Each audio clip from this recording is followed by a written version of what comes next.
Guys কেউ যদি আপনার মোবাইলে মেসেজ করে ডিলিট করে দেয় তারপরও কিন্তু ওই মেসেজটা আপনি দেখতে পারবেন, সেটা হোয়াটসঅ্যাপ, ইমো, মেসেঞ্জার, যে কোনো মাধ্যম থেকে যদি একবার আপনার মোবাইলে মেসেজটা ঢুকে যায়, তারপর যদি সেই মানুষটা এখান থেকে ডিলিট এভরিওয়ান করে আনসেন্ড করে দেয়, তারপরও কিন্তু আপনার মোবাইলের মাধ্যমে সেই মেসেজটা দেখতে পারবেন। যদি ভিডিওটি ভালো লাগে অন্য 5 জনকে দেখার সুযোগ করে দিবেন শেয়ার করে।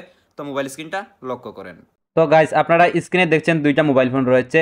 তো আপনাদের মোবাইল ফোন থেকে আপনারা সেমভাবে এখান থেকে টাচ করে সরাসরি সেটিংয়ের ভিতরে চলে আসবেন। তো আমি আমার মোবাইল ফোনের সেটিংয়ে চলে আসলাম। দেন এবারে এইখান থেকে নোটিফিকেশন, এই যে দেখছেন নোটিফিকেশন, এই সেটিংটা আমাদেরকে খুঁজে বের করতে হবে। তো এবারে আমরা এখান থেকে নোটিফিকেশনে একটা টাচ করে দিলাম।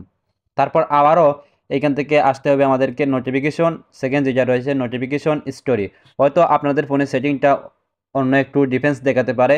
তো আপনারা এই সেটিংটা খুঁজে বের করবেন, নোটিফিকেশন স্টোরি, এইটার উপরে টাচ করে দিবেন।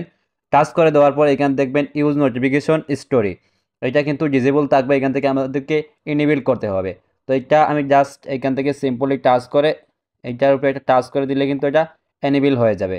এবারে আপনারা আসল ম্যাজিকটা দেখেন। দেখেন আমি আবার অন্য একটা মোবাইল ফোনের হোয়াটসঅ্যাপে চলে আসলাম। হোয়াটসঅ্যাপ থেকে এখানে একটা মেসেজ পাঠালাম, কেমন আছেন ভাই, এই মেসেজটা এখানে পাঠালাম। দেখেন মেসেজটা কিন্তু আমার হোয়াটসঅ্যাপে চলে এসেছে, এই যে দেখেন মেসেজটা কিন্তু এখানে চলে এসেছে। তো আমি ওই মেসেজটা এবার এখান থেকে ডিলিট করে দিলাম। দেখেন ডিলেট, এখান থেকে ডিলেট টাচ করে ডিলেট ফর এভরিওয়ান করে দিলাম। তারপর কিন্তু মেসেজটা হোয়াটসঅ্যাপে যদি আমি এবার যাই, দেখেন হোয়াটসঅ্যাপের ভিতরে আমি চলে আসলাম। হোয়াটসঅ্যাপে আসার পরে এই মেসেজটা কিন্তু এখান থেকে ডিলিট হয়ে গেছে, রাইট। এবার এই মেসেজটা কীভাবে খুঁজে বের করব? এবার এখান থেকে চলে আসলাম ব্যাকে, আবারও আমার মোবাইল ফোনের সেম সেটিংয়ে চলে আসলাম। দেন এবারে এখান থেকে চলে আসবো নোটিফিকেশনে।